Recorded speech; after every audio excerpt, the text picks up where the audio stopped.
언제로 다시 돌아가고 싶냐는 질문을 받을 때면 생각한다. 나는 돌아가고 싶은 게 아니라 나아가고 싶다. 나에게 50은 인생이 선물하는 두 번째 봄이기 때문이다.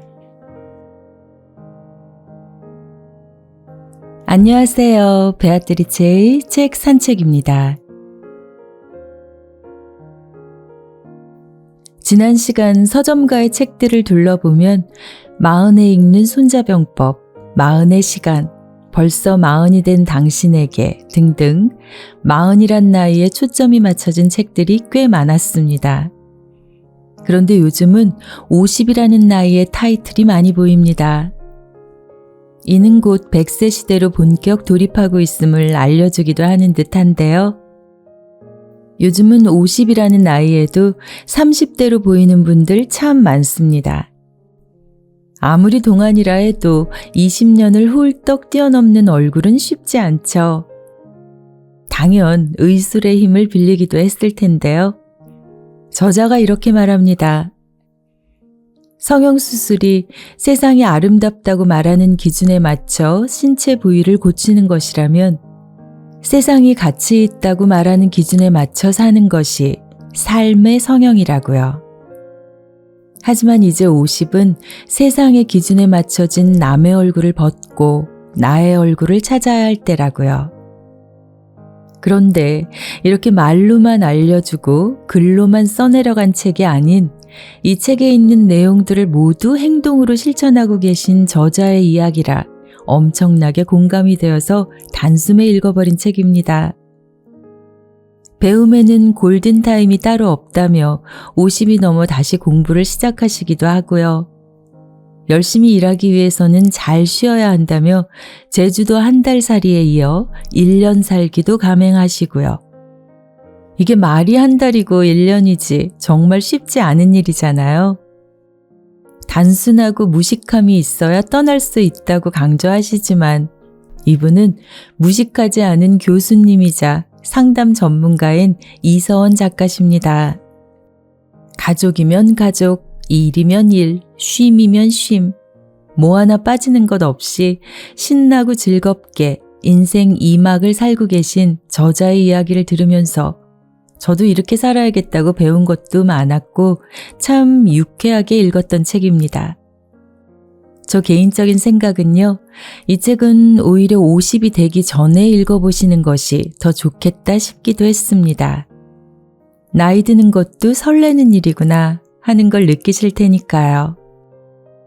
나이 든 인생 참 재미없다라는 생각을 하시는 분 계신다면 이 책 꼭 한번 읽어보시길 강추합니다. 쉽게 읽힙니다. 남은 인생을 어떻게 살아야 할지에 대해 윤곽이 잘 잡힐 겁니다. 인생의 재미를 찾게 해주는 숨은 그림 찾기 같은 책이거든요. 자, 그럼 이제는 훌륭한 사람이 아닌 편안한 사람이 되기를 꿈꾸는 이서원 작가의 50, 나는 재미있게 살기로 했다로 여러분과의 산책을 시작하겠습니다. 펴낸 곳은 나무 사이입니다.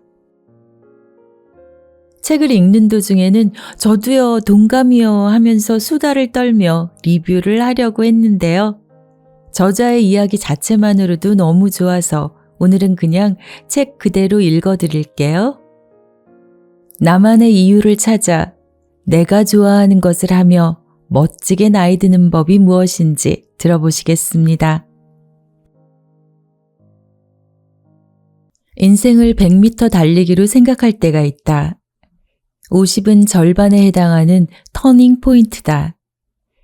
절반을 돌아 남은 절반을 즐겁게 달리고 싶지만 떨어지는 체력과 침침해지는 눈이 발목을 잡는다.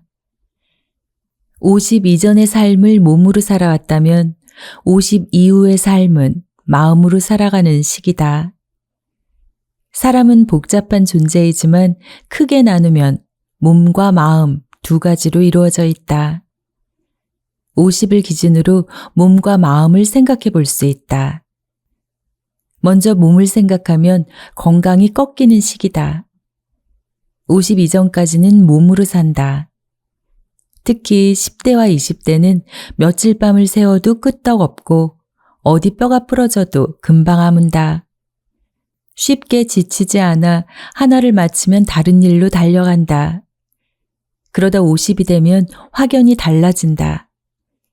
먼저 감각이 고장난다. 노안이 오고 입맛은 둔해지며 귀에서 쇳소리도 가끔 들린다. 움직임이 느려지고 밤을 새우면 회복하는데 며칠씩 걸린다. 인생은 몸과 마음이 이어달리기를 한다고 생각한다. 50이 되면 여태껏 열심히 달린 몸이 다음 주자인 마음에게 바통을 넘겨준다. 이제는 마음이 달릴 차례다. 이전에는 몸의 건강으로 생명을 유지했다면 지금부터는 마음의 건강으로 살아야 한다. 건강을 두 글자로 줄이면 지혜다. 지혜란 어려운 일이 생길 때 가장 적절한 방법을 생각해내는 능력이다. 지혜가 생기면 어떤 일이 일어나도 크게 놀라지 않는다. 좋은 일에도 과하게 기뻐하지 않는다. 좋은 일이 잠시 머물다 떠날 것임을 알고 이후에 힘든 일이 올 수도 있음을 알아서다. 그래서 나쁜 일에도 지나치게 낙담하지 않는다. 시간이 지나면 어쨌든 해결될 것이고 삶에 필요한 배움 하나를 건질 것이기 때문이다. 지난 세월 몸이 주인이고 마음이 시중을 드는 시간이었다면 이제는 마음이 주인이고 몸이 시중을 드는 시간이다. 몸이 주인이 되는 시기의 중요한 감정은 즐거움이다. 맛있는 걸 먹고 멋진 곳을 보고 짜릿한 연애를 하고 익스트림 스포츠에도 도전하면서 몸의 감각으로 느낄 수 있는 즐거움을 만끽하는 시기다. 하지만 마음이 주인이 되는 시기의 감정은 잔잔함이다. 특별히 즐거운 것도 괴로운 것도 없이 담담해진다. 50 이전에는 무슨 일이 생겨야 즐겁지만 50 이후에는 무슨 일이 생기지 않아야 편안하다. 행복의 조건이 정반대가 된다. 연극에서 1막도 재미있지만 훌륭한 연극은 2막이 더 재밌다. 연극 1막에서는 내가 세상을 바꾸려고 노력하지만 호락호락하지 않은 세상의 벽에 부딪혀 절망한다. 그러다 2막에서는 세상이 아니라 나를 바꾸려 노력한다. 욕심을 내려놓으려 하고 세상을 향한 저기의 시선을 따뜻한 포용의 시선으로 바꾸려 한다. 빨리 가던 걸음을 천천히 간다. 삶이 온전해지려면 50 이전에는 즐거워야 하고 이후에는 화평해야 한다. 그러니 50이 되니 몸이 무너진다고 슬퍼할 것이 아니라 마음이 꽃피는 것을 기뻐해야 한다. 바통을 건네주고 받는데 성공했다고 축배를 들어야 한다. 50은 숫자에 불과하지만 바통 이어받기 위해서 중요한 숫자이기도 하다. 몸의 기능은 떨어지지만 마음은 성숙해지고 깊어진다. 몸의 시대가 저물고 마음의 시대가 열린다고 50을 해석하면 50은 눈부시게 아름다운 숫자다. 20대에 남들이 감탄하는 예쁜 옷을 입었다면 30대에는 남들과 다른 개성 있는 옷을 입었고 40대는 나에게 가장 어울리는 옷을 입었다. 비로소 50이 되자 남의 시선에서 자유로워져 내가 가장 좋아하고 나에게 가장 편안한 옷을 입게 되었다. 50은 남이 아닌 나로 나에게 다가서는 때다.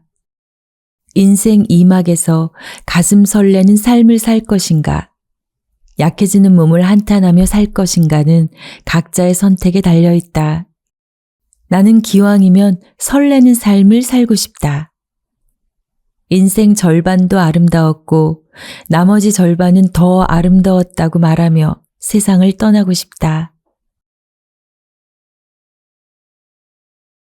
어떤 선택을 해도 결국은 50일 때 49.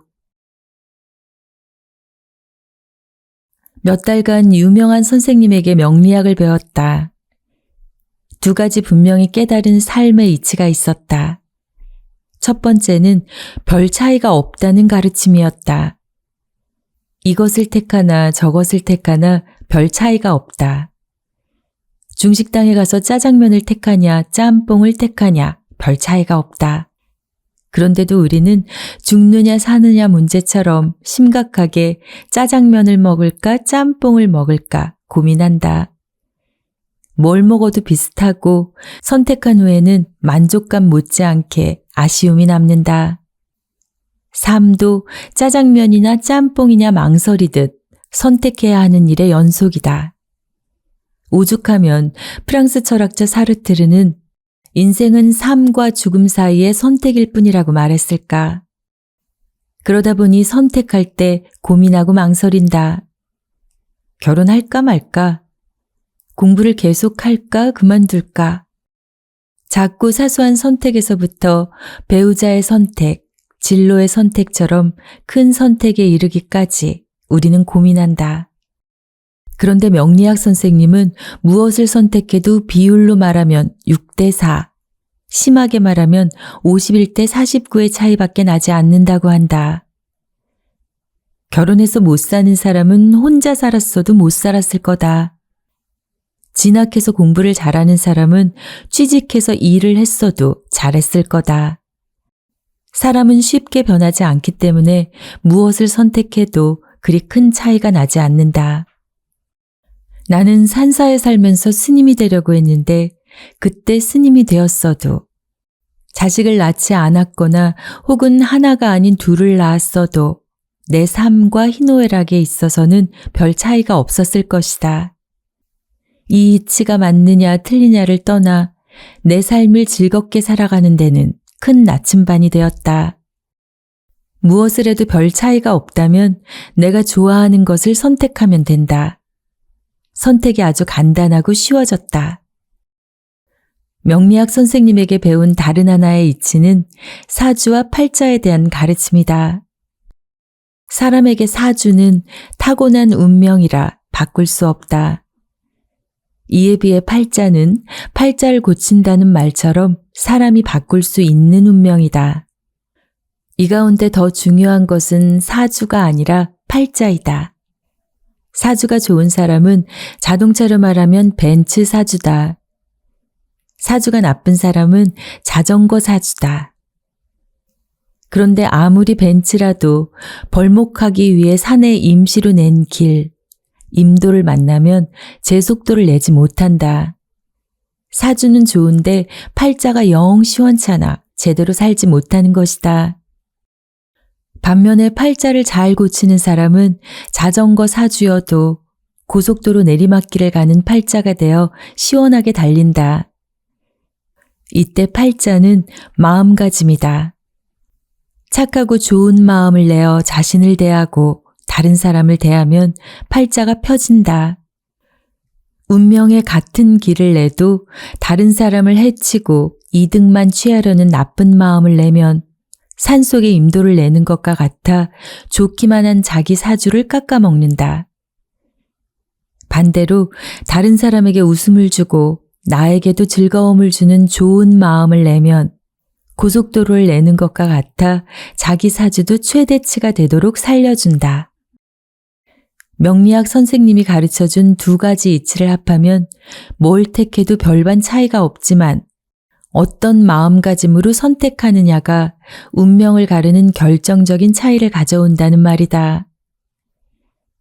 선한 마음으로 선택하면 뭘 해도 좋고 악한 마음으로 선택하면 뭘 해도 고통스러운 일이 생긴다는 이치다. 나는 이 두 가지를 일상에 적용하는 삶을 살고자 마음을 쓰고 있다. 선택을 할 때는 가볍게 한다. 무엇을 선택하느냐에 대해 고민하는 시간을 줄이고 어떤 마음으로 선택할지 생각하는 시간을 길게 가진다. 나의 선택으로 나도 웃고 남도 웃는가? 아니면 나는 웃지만 남은 우는가를 생각한다. 나도 웃고 남도 웃는 선택이라면 미련 없이 선택한다. 그리고 결과는 담담하게 받아들인다. 다른 걸 선택해도 별 차이가 없었을 것이라 믿기 때문이다. 선택은 내 삶에서 나만의 길을 만든다. 틀린 길은 없다. 서로 다른 길이 있을 뿐이다. 가볍게 생각하면 좋겠다. 별 차이가 없기 때문이다. 내가 좋은 마음으로 좋은 것을 선택하고 결과를 기꺼이 책임지면 된다. 깃털처럼 가볍게 선택하며 살 것인가? 바위처럼 무겁게 선택하며 살 것인가? 이 또한 내 선택에 달려있다. 아침마다 두뇌 헬스장에 가는 이유. 어느 날 약사 부부를 상담하던 중 아내가 우리 남편은 아침에 70분, 자기 전에 30분을 샤워해요. 전 그게 이해가 잘 안 돼요. 라고 말했다. 깜짝 놀라 남편에게 진짜냐고 물었더니 그렇다고 밤에는 샤워만 하니 30분 동안 한다고 했다. 크레파스로 흰 도화지에 대충 칠하면 색이 제대로 칠해지지 않고 빈 구석이 생기잖아요. 몸을 도화지라 생각하고 구석구석 정성껏 씻으면 30분이 걸립니다. 그리고 나머지 10분은 욕실 바닥과 욕조에 낀 때나 떨어진 머리카락을 치우고 닦습니다. 아기가 어리기 때문에 신경을 쓰는 거죠. 그의 이야기를 들으며 내 샤워 시간은 얼마나 되는지 자문을 해보았다. 나는 길어야 10분, 보통 5분도 넘기지 않고 후다닥 물칠만 하고 나왔다. 이참에 나도 30분 동안 샤워를 해볼까? 충동이 생겼다. 그날 저녁부터 아침 저녁으로 30분씩 샤워를 시작했다. 결과는 놀라웠다. 30분간 샤워를 시작한 첫날 난데없이 갑자기 눈물이 주르르 흘렀기 때문이다. 지금까지 살면서 내 몸을 얼마나 건성으로 대하고 홀대했는지 30분 샤워가 뭐라고 낱낱이 나에게 눈물로 일러 바치고 있었다. 그뿐만 아니라 번들거리던 코기름도 사라지고 얼굴도 뽀도독 소리가 나게 반짝이고 윤이 났다. 겨울이면 잠옷에 묻어나던 피부 각질도 생기지 않았다. 무엇보다 깊은 수면에 빠질 수 있었다. 그때부터 지금까지 30분 샤워는 새로운 일상 습관이 되었다. 30분 샤워 습관이 일상생활에 자리 잡으면서 마음이 편해졌다. 아침마다 30년 가까이 하던 두뇌 습관에 몸 습관이 첨가되었기 때문이다. 두뇌 습관은 2-3시간 동안 두뇌 헬스장에 가는 습관이다.